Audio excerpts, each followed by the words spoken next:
Hello, I'm Doug McConnell, and we've got some great discoveries for you out here along the open road. We'll see our tax dollars at work all around the bay, restoring and revitalizing shorelines and empowering often neglected communities to be wise and effective stewards of the bay we all depend upon. We'll witness the birth of a big wetland, soon to be a sanctuary for nature and us, and help our bayshore become resilient to rising seas climate change is sending our way. And we'll be inspired by an amazing program in San Francisco to give young people and their long-blighted bayshore bright and promising futures.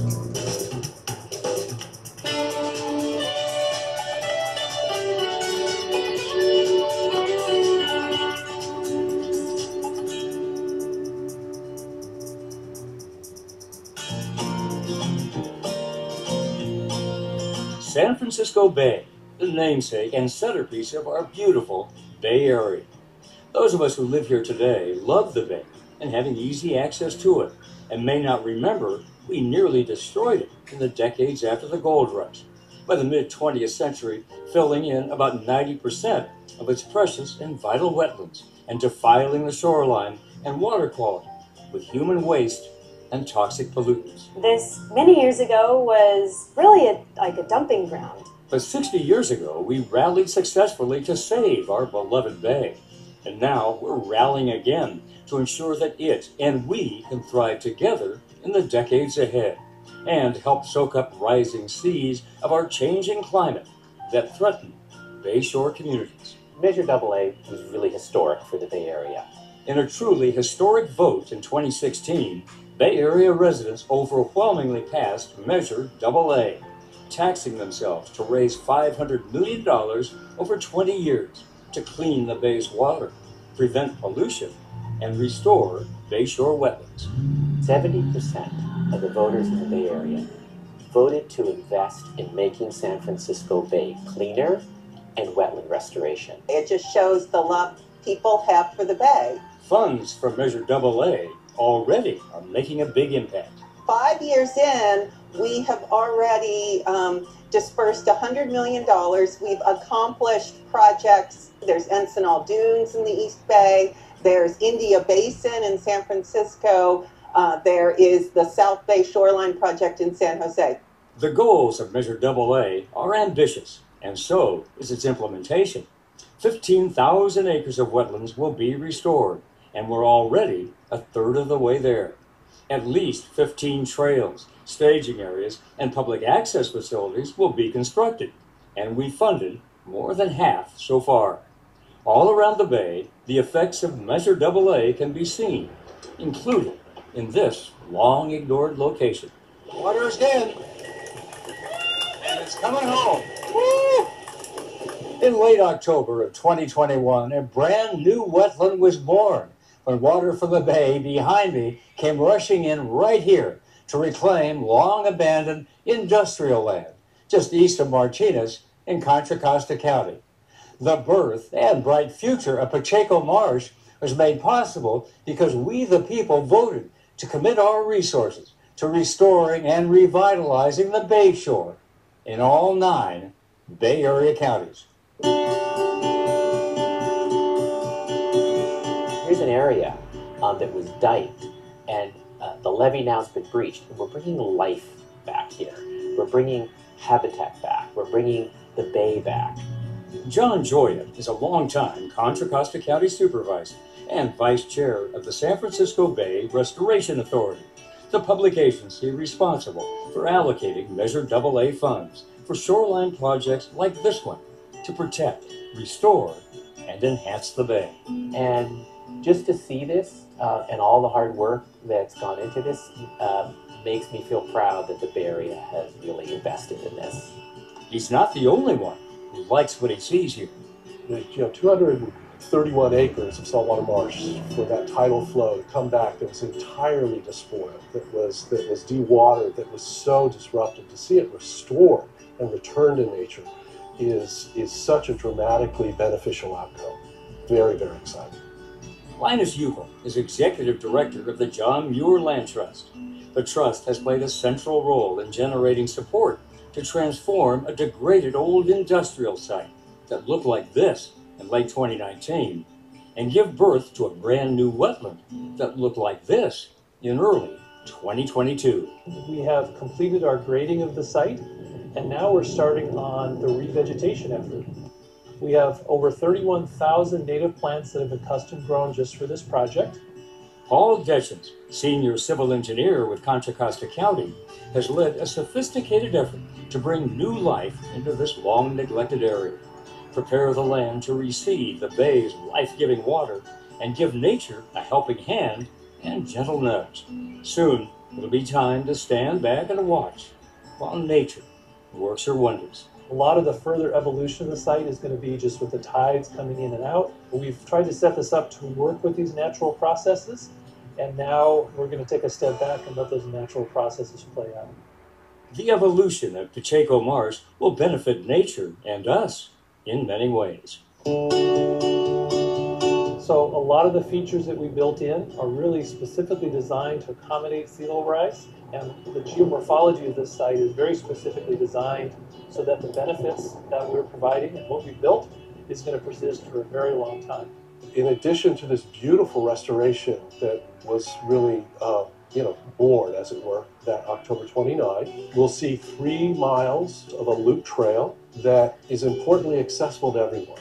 And that'll be the first phase. The second phase is we'll be putting in an environmental education center so kids from throughout the region can come and learn more about just how vital saltwater marsh function is to our beautiful bay.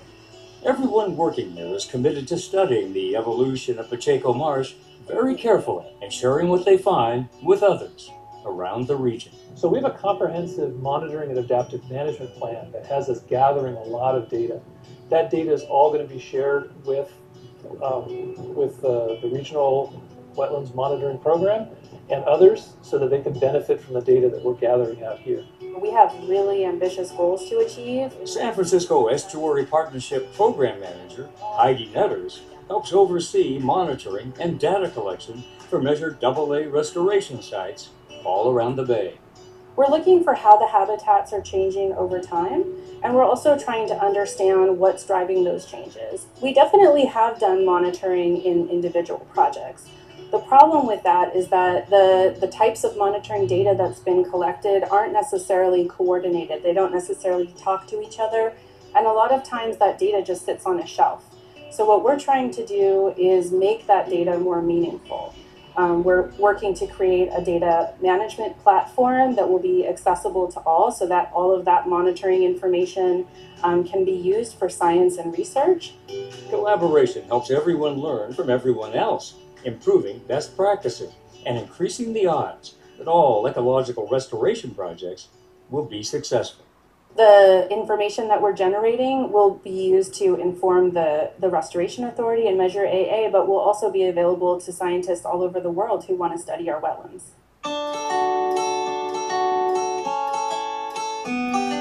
The San Francisco Bay Restoration Authority and its many partners are off to a fast start, seeking to reach Measure AA's ambitious goals.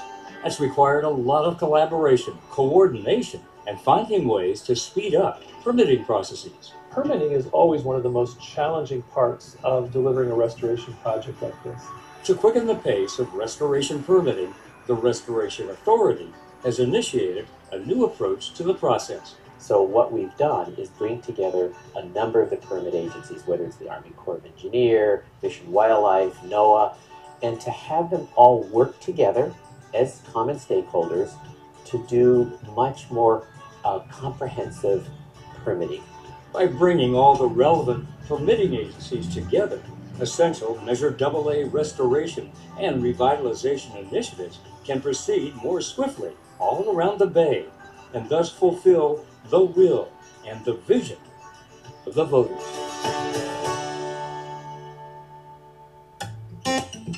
When we come back, healing the bay, healing a community, and empowering young people to make a difference and build bright futures.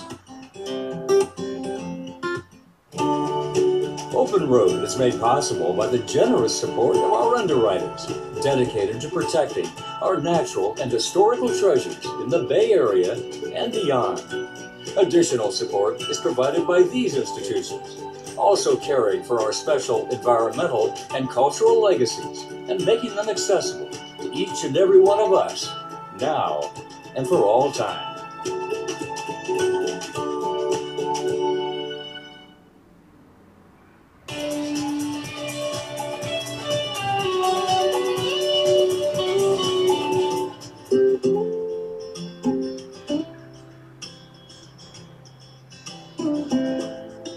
Well, in the 5 years since we passed Measure AA to restore and revitalize the Bay shoreline, we have started many projects, some big, some small, some in big rural wetland areas, and some right in the heart of our biggest cities. Oh, the idea has been from the very beginning to improve the quality of life around the entire Bay region for communities rich, poor, and in between. One of the primary goals of Measure AA is to restore and revitalize the Bay shoreline in an equitable way to ensure all communities benefit, including those that have long been ignored. We wanted to make sure that every part of the Bay Area, urban, suburban, more rural, had good wetland restoration project. A smaller project in Hunters Point in San Francisco is just as important as a large project in the North Bay or the South Bay. Pursuing equity, the San Francisco Bay Restoration Authority has funded a shoreline improvement project in this slice of San Francisco called Heron's Head Park on the shore of India Basin in the Bayview Hunters Point neighborhood. Heron's Head is an important worksite for the nonprofit Literacy for Environmental Justice, or LEJ. Literacy for Environmental Justice is an organization founded by individuals who are committed to saving the environment, creating eco-stewardship with young people, and to educate a new generation on taking care of their community. Hollis Pierce is executive director of LEJ. She grew up nearby and has witnessed despairing changes in her neighborhood. Bayview Hunters Point was a drawing place for a lot of African Americans because it was seen as a land of opportunity. The naval shipyard was a big draw because it was a source of employment, and the African American community felt this was a place where they could work, be productive, and thrive. As the shipyard closed and people were not retrained for other jobs, poverty started to shift into the community. The drug infiltration happened. There was a lot of crime and food insecurity. As the neighborhood fell on hard times, so did the Bay shoreline. This, many years ago, was really like a dumping ground. Used to be San Francisco Bay. And there was a lot of waste dumped here. Leandria Morton is LEJ's Director of Development. Ledge has been around since 1998, and actually it was started by neighborhood youth. And their idea was really to expose young people to these issues of environmental justice. The LEJ program was started to clean up industrial pollution while creating learning opportunities, empowerment, and employment for young people that will benefit them, the environment, and their community. We're actually giving them practical experiences, learning to work in the nursery, grow and restore and replant native plants. And we train the young people to do the whole range of that process, including doing planting on the site and removing invasive species, and continuing to do monitoring and stewardship years after the initial planting.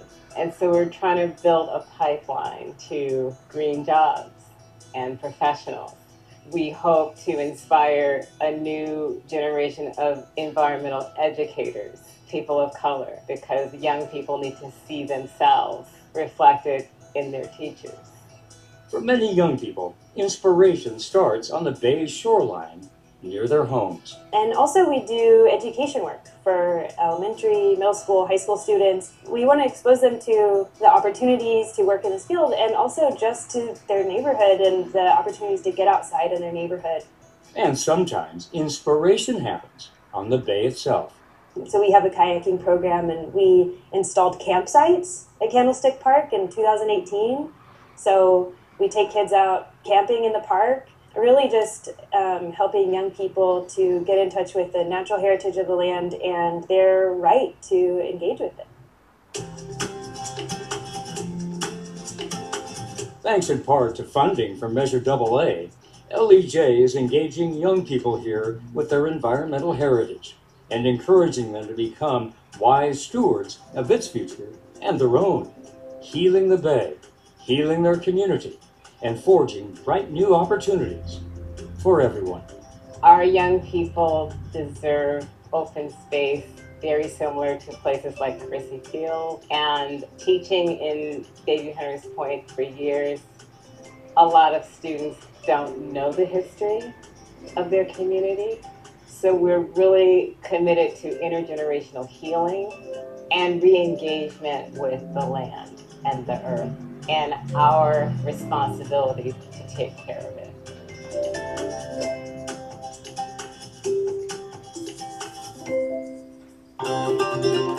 When we come back, we'll celebrate the first 5 years of bayshore restoration and revitalization and get ready for the work ahead.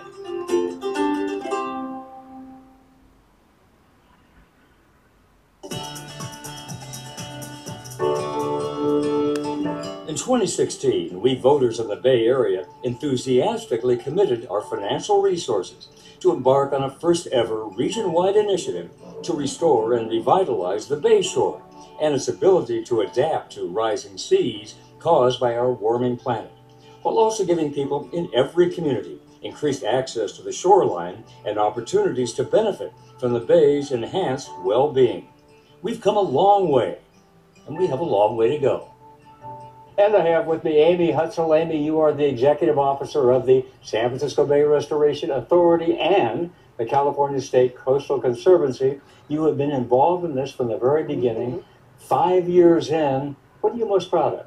Yeah, we have accomplished a huge amount in 5 years. But first, I want to thank the people of the Bay Area who 5 years ago voted overwhelmingly yes on Measure AA to support San Francisco Bay. I mean, over 70% of the voters agreeing to put a small amount of money towards the health of San Francisco Bay. It just shows the love people have for the Bay. In all 9 counties. All 9 counties, and we are collecting $25 million a year over 20 years. 5 years in, we have already dispersed $100 million. We've accomplished projects. You were at Pacheco Marsh in Contra, Costa County. There's Encinal Dunes in the East Bay. There's India Basin in San Francisco. There is the South Bay Shoreline Project in San Jose. So these projects under construction, some of them completed.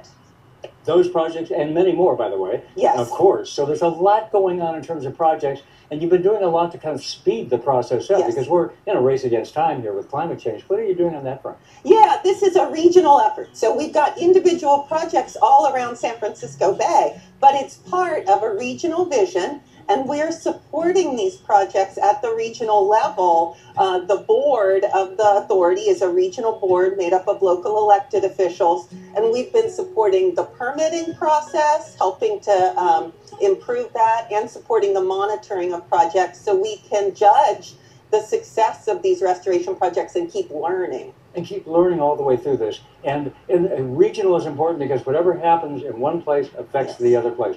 We're all in this together. It's one ecosystem. Yes. We're one community. If we got together 5 years from now, what do you hope you could say? I would hope we can say we've completed a whole lot more projects, and that the people who live around San Francisco Bay, particularly those in low-lying, underserved communities, have the opportunity to participate in the planning and implementation of projects. We want people to be part of figuring out sea level rise adaptation, wetland restoration, public access to the bay.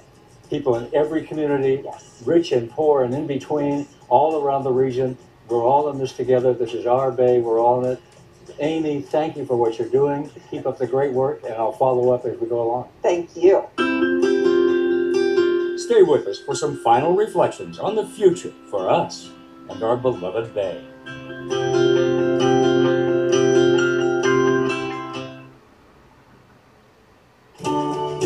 Open Road is made possible by the generous support of our underwriters, dedicated to protecting our natural and historical treasures in the Bay Area and beyond.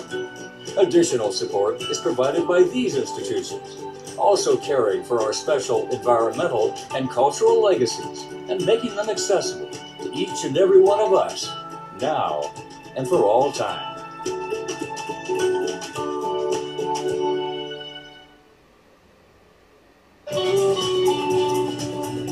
In the 5 years since we voters in the 9 Bay Area counties voted overwhelmingly to pass Measure AA to make our vast shoreline of our beloved bay healthier, more resilient to climate change, and more accessible to all the people throughout the region, we have made a lot of progress. Once again, the Bay Area is leading the nation in urban environmental conservation, restoration, and public engagement by the implementation of Measure AA and the progress we've made so far. San Francisco Bay is the largest estuary on the west coast of the Americas, and our unprecedented decision, region-wide, to restore and revitalize as much of its shoreline as we can, as fast as we can, and as equitably as we must, recognizes the inescapable truth that this is an interconnected ecosystem. What happens in one part of the bay affects every other part. We can't do this piecemeal. We have to tackle the whole thing together as one community. And because of the wisdom of the voters, we are. If we stay the course and stay engaged, we can achieve our ambitious goals. Thank you to the voters of the Bay Area for knowing we're all in this together. For more information about the work of the San Francisco Bay Restoration Authority and its partners, go to NBCBayArea.com/openroad. Well, that's our show. Hope you enjoyed it. I'm Doug McConnell, and we'll see you next time right here with more discoveries along the open road.